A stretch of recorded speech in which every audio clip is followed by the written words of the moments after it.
श्री स्वामी समर्थ मैत्रिणींनो, कशा आहात सगळे? मजेत ना? आजची आपली ही सुंदर स्वामी समर्थांची रेडी रांगोळी आपण कशी बनवलेली आहे ते मी पुढे तुम्हाला दाखवणारच आहे. दिसायला तशी कठीण वाटणारी पण अगदी सोप्या पद्धतीने आणि छोटे छोटे टिप्स फॉलो करून आपण ही रांगोळी बनवलेली आहे. So welcome back to my channel ए डोंट सवळे या आपल्या चॅनलवरती तुम्हा सगळ्यांचं पुन्हा एकदा स्वागत आहे. चला तर मग व्हिडिओला सुरुवात करूया. या इथे मी ही स्वामी समर्थांची फोटो प्रिंट करून घेतलेली आहे आणि ही A4 साईजवरती आहे आणि आपण A4 साईजवरतीच बनवतो आहे. तर इथे मी OHP शीट घेतलेली आहे, ती 175 मायक्रॉन्सची आहे आणि इथे ज्याही गोष्टी मी वापरल्या आहेत या रांगोळीला लागणाऱ्या या सगळ्या गोष्टींची लिंक मी माझ्या डिस्क्रिप्शन बॉक्समध्ये देते आहे. तर जर तुम्हाला कुठलीही गोष्ट हवी असेल तर तुम्ही तिथनं परचेस करू शकता. तर या पद्धतीने मी OHP शीट आपल्या प्रिंटवरती ठेवलेली आहे आणि मास्किंग टेपने तिला सिक्युअर करून घेतलेला आहे. आणि या इथे मी फाईन टिप मार्कर वापरती आहे. सगळ्या बाउंड्रीज आपल्याला या पद्धतीने करून घ्यायच्या आहेत आणि त्यानंतर आपल्याला स्किन कलर बनवायचा आहे. तर या इथे मी 5 पार्ट्स जर आपण पांढरी रांगोळी घेतलेली आहे तर 3 पार्ट्स आपण ऑरेंज रांगोळी त्याच्यात मिक्स करायची आहे आणि 2 पार्टमध्ये आपल्याला येलो रांगोळी मिक्स करायची आहे, म्हणजे पिवळी रांगोळी मिक्स करायची आहे आणि 1 पार्टमध्ये आपल्याला पिंक रांगोळी मिक्स करायची आहे. आणि या पद्धतीने ही रांगोळी पूर्ण छान हाताने तुम्ही मिक्स करून घ्या. ही छान एकजीव झाल्यावर आपल्याला पार्ट बाय पार्ट ग्लू लावायचा आहे. तर या इथे मी फेविक्रिलचं फॅब्रिक ग्लू यूज करते आहे. तर 60% आपल्याला ग्लू घ्यायचा आहे आणि 40% आपल्याला पाणी मिक्स करायचं आहे त्यामध्ये. आणि या इथे मी डोक्यावरती जो स्वामींच्या टिळा असतो तो मी रेड कलरच्या पेंट मार्करने ड्रॉ करून घेतलेला आहे. आणि आता आपल्याला जिथे जिथे स्किन कलर दिसतो आहे तिथे तिथे आपल्याला पूर्ण ग्लू लावत जायचं आहे आणि या पद्धतीने आपली ती स्किन कलरची बनवलेली रांगोळी घालत जायची आहे. आणि पार्ट बाय पार्ट तुम्ही हा कलर करा, म्हणजे ग्लू वाळायला नको आणि त्यावरती रांगोळी घालायची आहे आणि नीट प्रेस करून घ्यायचं आहे आपल्याला, म्हणजे आपण जी रांगोळी घातलेली आहे ती छान चिपकून जाईल तिथे आणि एक्स्ट्रा असलेली रांगोळी आपल्याला झटकून काढून घ्यायची आहे. तर या पद्धतीने आपल्याला फर्स्ट कोट पूर्णपणे करून घ्यायचा आहे. आणि या इथे आपल्याला एक काळजी घ्यायची आहे की पूर्ण स्वामींच्या चित्रामध्ये आपल्याला स्किन कलरच लागणार आहे, त्यामुळे आपल्याला पुरेल एवढा स्किन कलर तुम्ही बनवून घ्या. कारण तो जर आपल्याला फर्स्ट पार्टमध्येच जर अर्धाच झाला आणि परत आपल्याला बनवावा लागला तर डिफरन्स दिसू शकतो रांगोळीमध्ये. त्यामुळे तुम्ही आपल्याला लागेल तो अंदाज घेऊन तुम्ही स्किन कलर बनवा. आणि जर फर्स्ट कोटमध्ये आपल्याला पुरेशी रांगोळी झालेली आहे तर काहीच प्रॉब्लेम नाही, म्हणजे फर्स्ट कोटमध्ये आपल्याला ती रांगोळी संपली तरी काही प्रॉब्लेम नाही. सेकंड कोटसाठी आपण परत रांगोळी बनवू शकतो, पण फर्स्ट कोट करताना किंवा सेकंड कोट करताना आपली रांगोळी संपायला नको अशा अंदाजाने तुम्ही रांगोळी तयार करा. आणि आपला फर्स्ट कोट आपल्याला छान अर्धा तास वाळू द्यायचा आहे आणि त्यानंतरच आपल्याला सेकंड कोट करायला घ्यायचं आहे. तर आता माझं स्वामींचं चित्र पूर्ण रंगवून झालेलं आहे. त्यानंतर मी बॅकग्राऊंडमध्ये असलेला रंग बनवती आहे.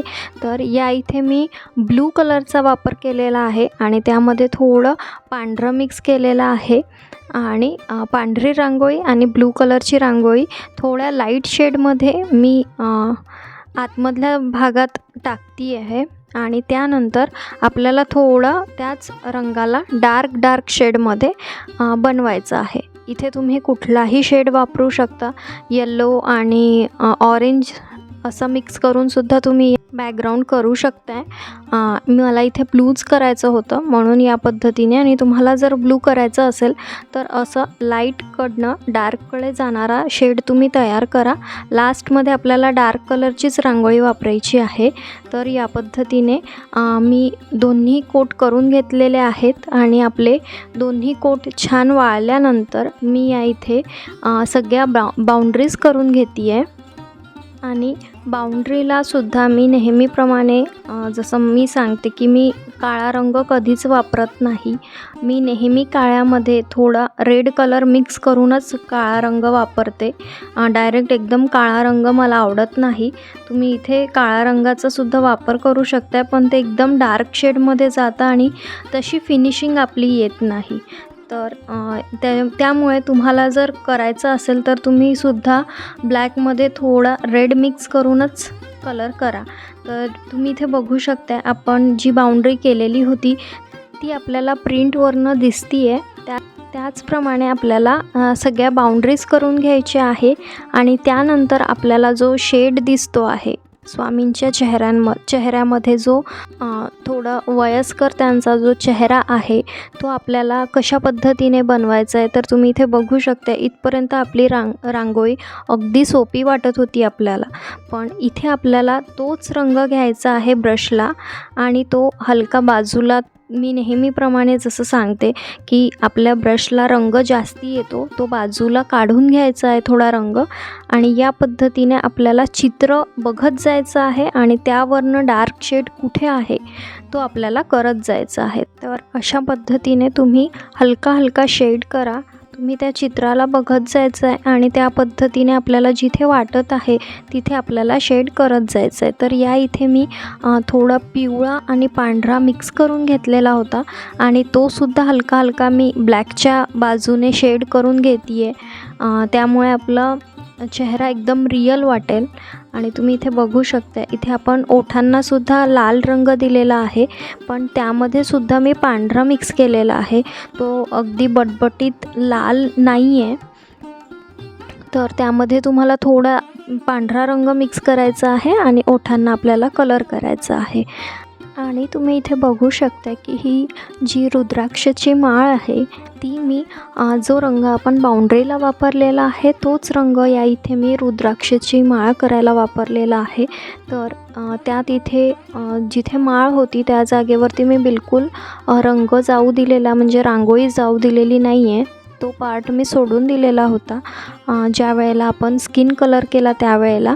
आणि आता तिथे मी फक्त ब्रशने कलर करून घेतलेला आहे. तर या पद्धतीने मी सगळे गोल असे मोतींसारखे असे गोल करून घेतलेले आहेत.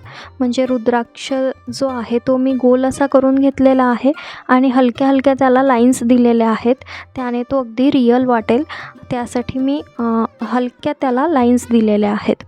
आणि जी छोटी माळ आहे आपली त्यालासुद्धा एक रुद्राक्ष मी मध्ये केलेला आहे.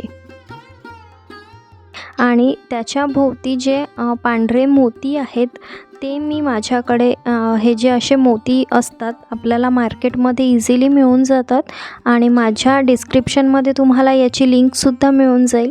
तर फेविक्रिलचं फॅब्रिक ग्लूच वापरलेलं आहे मी आणि ते लावून त्यावरती आपल्याला हे मोती लावायचे आहेत आणि याने खूप सुंदर दिसेल. जर तुमच्याकडे मोती नसेल किंवा तुम्हाला लावायची इच्छा नसेल तर तुम्ही या इथे 3D आउटलायनरने सुद्धा गोल बनवू शकता, ते सुद्धा खूप छान दिसतील. तर अशा पद्धतीने आपली रांगोळी पूर्ण तयार झालेली आहे. तुम्ही इथे बघू शकता की आपली रांगोळी किती छान दिसते आहे ती. आता या इथे मी टिळ्याच्यामध्ये गोल छान टिळा करून घेतलेला आहे आणि त्यावरती अक्षदा म्हणून मी 3D आउटलायनरनेच थोड्या अशा लांब लाईन्स अशा बनवून घेते आहे अक्षदांसारख्या आणि आपली ही सुंदर रांगोळी बनून तयार आहे. कशी वाटली तर आजची रांगोळी? तुम्हाला आजची रांगोळी ही आवडली असेल, स्वामी समर्थांची ही सुंदर रांगोळी जर तुम्हाला आवडली असेल तर नक्कीच एक लाईक करा. स्वामी समर्थांसाठी एक लाईक करा आणि श्री स्वामी समर्थ असं कमेंटमध्ये लिहायलासुद्धा विसरू नका. आणि तुम्हाला रांगोळी कशी वाटली ते सुद्धा मला कमेंटद्वारे सांगायला विसरू नका. आणि तुम्हाला कुठलेही डाऊट्स असतील तर तुम्ही कमेंट करा, मी तुमच्या कमेंट्सला नक्कीच उत्तर देईल. आणि जे कोणी आज माझा व्हिडिओ नवीन बघत असतील त्यांनी माझ्या चॅनलला नक्की सबस्क्राईब करा. तुम्हाला अशा प्रकारचे सुंदर सुंदर रेडी रांगोळीचे कंटेंट्स माझ्या चॅनलवरती मिळतच राहतील. तर नक्की सबस्क्राईब करा आणि शेवटपर्यंत व्हिडिओ पाहिल्याबद्दल धन्यवाद. चला तर मग भेटूया अशाच नवीन आणि इंटरेस्टिंग व्हिडिओमध्ये. तोपर्यंत बाय आणि श्री स्वामी समर्थ.